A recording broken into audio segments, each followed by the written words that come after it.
Shalom from Jerusalem. This is TV7's Israel at War update. And as we mark today, day 496 since October 7th of 2023, when the Islamist Hamas launched its heinous onslaught on southern Israel, the deadline is looming. On Saturday noon, we are expected to see what will unveil or unravel following Hamas's decision to ultimately stick by the outline of the current agreement. Nevertheless, Israel has not made any public statements whether or not it will diverge from President Trump's ultimatum to release all hostages. The conventional wisdom at this point in time is that Israel will stick by the outline of the agreement for fear of the consequences that may occur, of course, to the hostages in phase one. And to deliberate that, let's turn now to our TV7 editor-at-large, Mr. Amir Oren. Amir, what can you tell us about that? It's conventional wisdom on the one hand, what I just mentioned, but nonetheless, there is no confirmation from Jerusalem at this point in time. Yes, because we are on a Thursday, and these confirmations usually come either on Friday or even early morning Saturday. It is too early to say that the agreement is dead, or that we are certain that hostages will appear on one of these Hamas staged shows by Saturday noon. However, there are a few indications regarding the deal. First of all, the hallmark, of course, of the entire deal is reciprocity. Reciprocity plus the progress towards the next stage. Now, if Hamas wants to have hundreds of Palestinian prisoners, most of them are now in Israeli jails for life terms, sometimes multiple life terms, then it must release the Israeli hostages.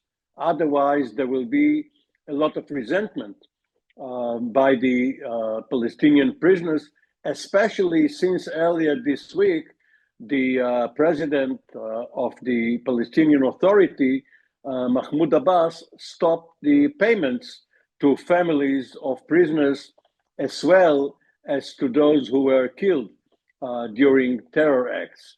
Now, of course, he can reinstate that, but for the time being, the prisoners would rather get out. The other indicator is that Secretary of State Marco Rubio is due in the region on Saturday, starting with Israel, but also going to other destinations, including in the Gulf.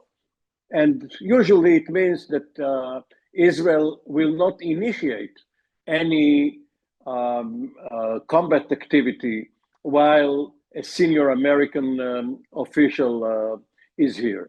And thirdly, it seems that President Trump's attention has now been focused on Ukraine, where he sees the making of a greater achievement for him than a simple continuation of a ceasefire in Gaza. Take all of that together, and it seems that for the time being, this particular part of the deal is secure. Well, of course, President Trump's, if I go to a couple of points, President Trump's attention is, of course, on Ukraine. Nonetheless, he did address the situation once again vis-a-vis Jordan, particularly, made a very unique statement towards the Jordanian people in favor of the King Abdullah II. He also highlighted his resolve to peace in the Middle East, and his press secretary, Levit, came out and stressed that President Trump remains convinced, despite opposition of the King of Jordan, that the only way to realize peace and a viable solution to the Gaza problem would be for a relocation of the population there. With regard to Marco Rubio, I thought he was going to Germany first, but maybe it's along the way towards Israel. Yes, the Munich Security Conference starts tomorrow, and he will be there along with a delegation of senators if they can get away from Capitol Hill. But on Saturday, probably Saturday evening, he will be in Israel. And as for what you quoted from President Trump, he has hedged his dedication to his own proposal by saying that if the Arab countries can come up with an alternative suggestion, he's open to hearing that. So the ball is essentially on the Arab side of the court. Absolutely.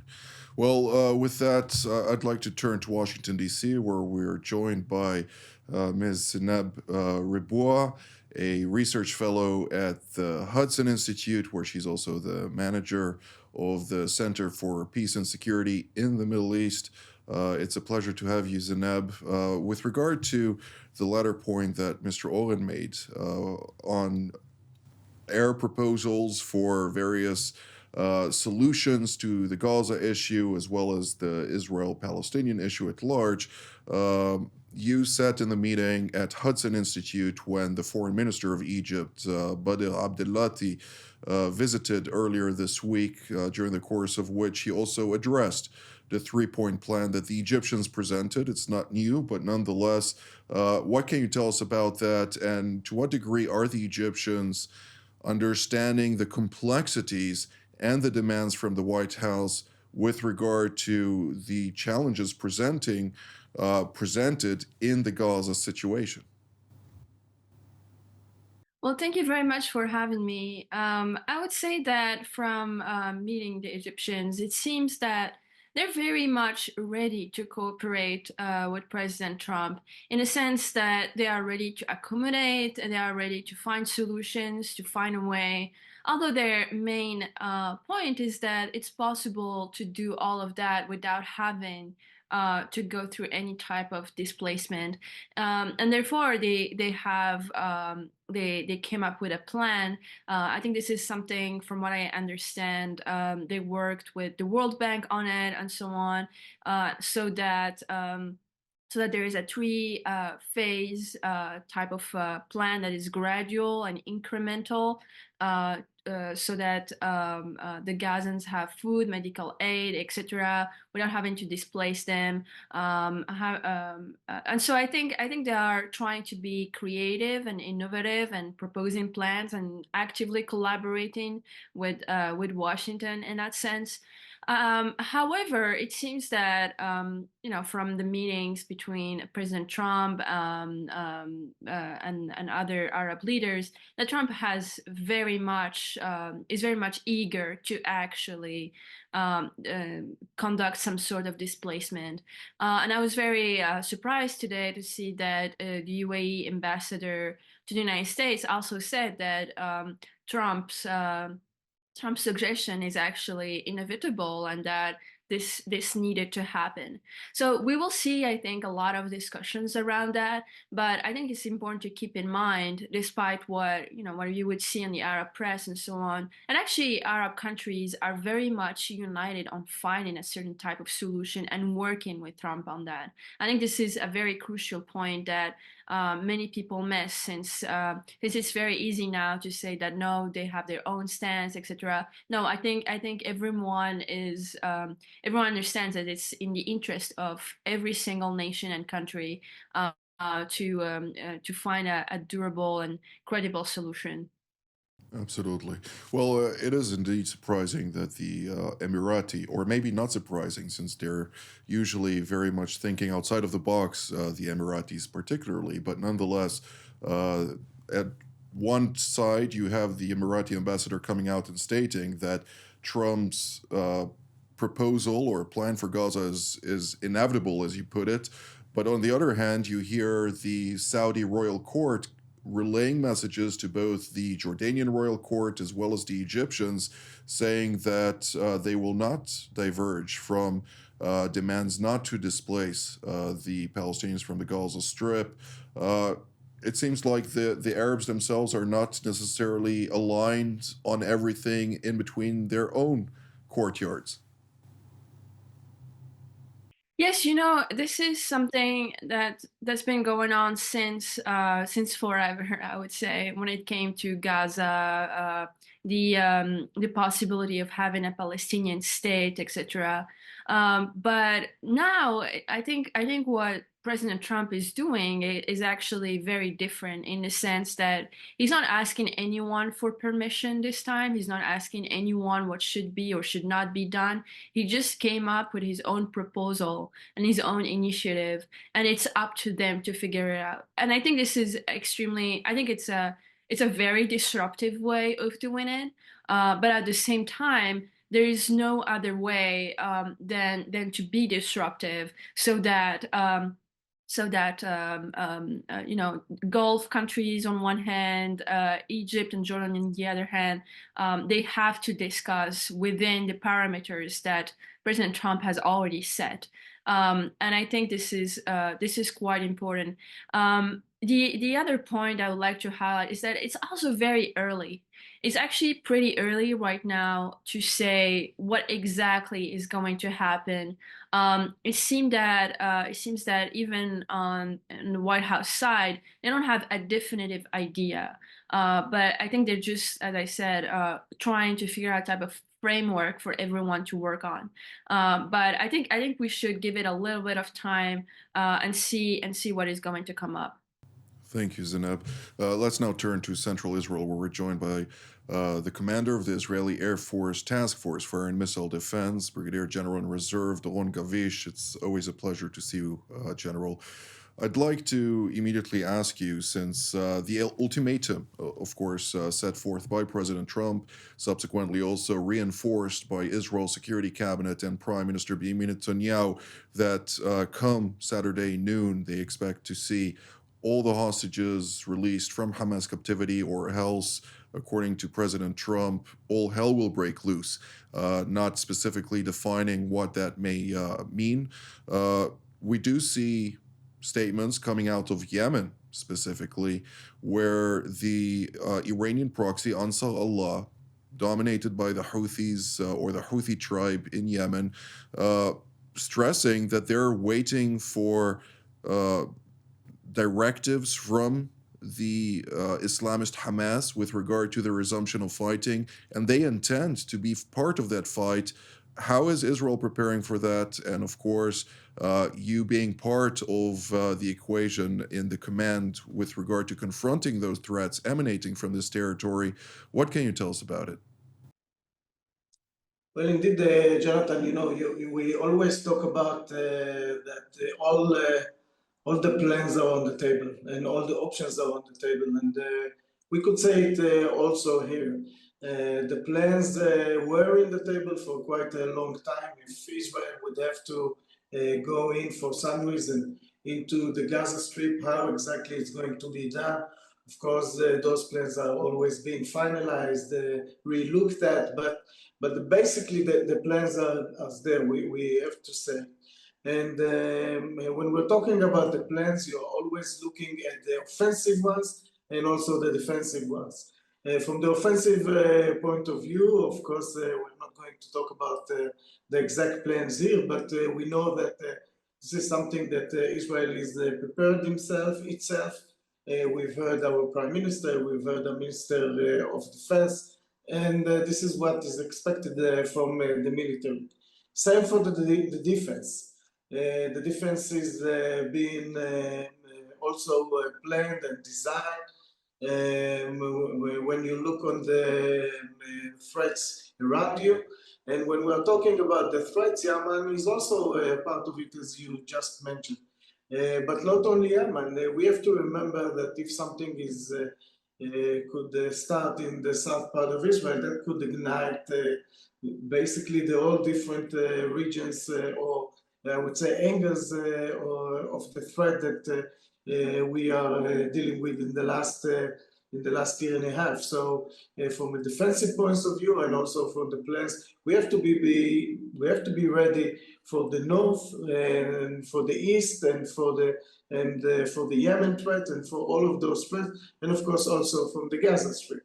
And this is exactly what Israel is doing on the defense. Of course, the full multi-tier defense it is still here, fully deployed in Israel. We have to remember that in the world of ballistic missile defense, we are not alone here. There is a coalition around us that is still in the region, still very strong in the region. So of course that we are basically preparing ourselves to all the options in the offensive and also on the defense. And I'd like to ask you also, General, when we're talking about the Iron Beam, the laser that was deployed and of course, is still in preparatory stages, there were multiple reports and statements over the course of several months and over a year now that it will become operational by 2025. Some were talking even about as early as March, meaning a month from today. What are we to expect of that? Is that something that is for the public consumption at this point?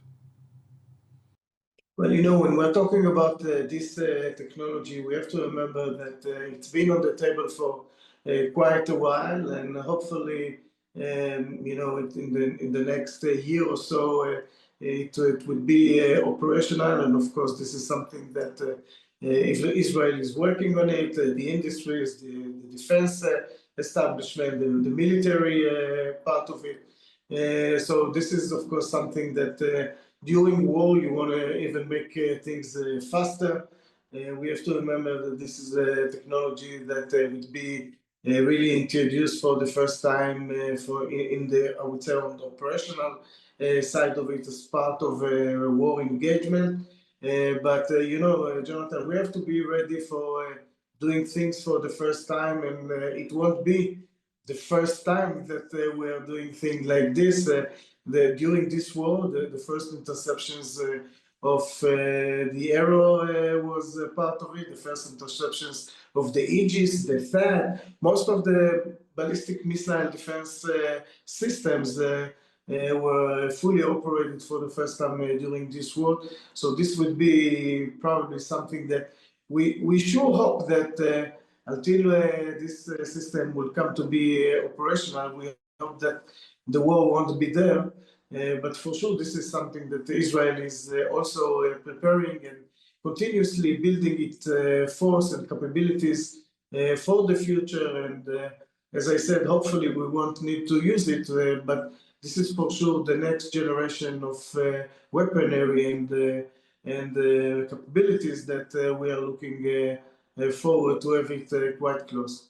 Absolutely. Well, Mr. Oren, I'd like to hear your take on the Lebanese file, if we may redivert our attention there. The IDF announced that it intends to maintain a deployment of hundreds of troops in 5 separate positions after the United States rejected its request for another extension to the 28th of February.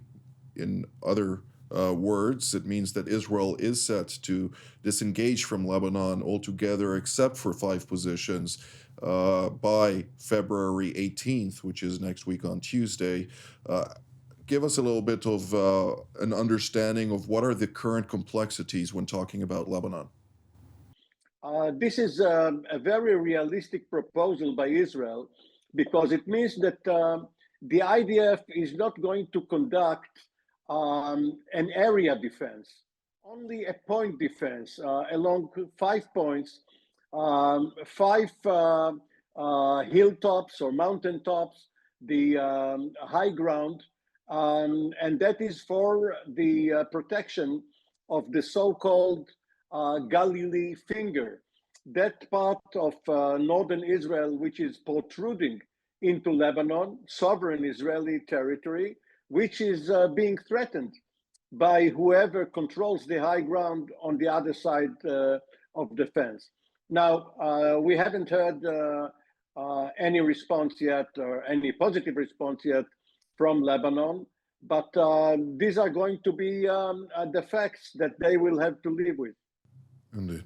Well, Ms. Ribo, I'd like to ask you particularly about Sudan. Sudan has been, of course, in a very tumultuous time, facing On the one hand, the president Abdel Fattah al-Burhan, strongman of the military committee, in a direct confrontation with the rapid deployment forces of Sudan, who used to be his allies. Nevertheless, this evolved into a reality where Iran has been increasingly involved in the fighting there on the one hand, and then on the other hand, we now see an announcement by Russia that the Sudanese people have, or leadership, agreed for it to erect a new military base there, a naval base.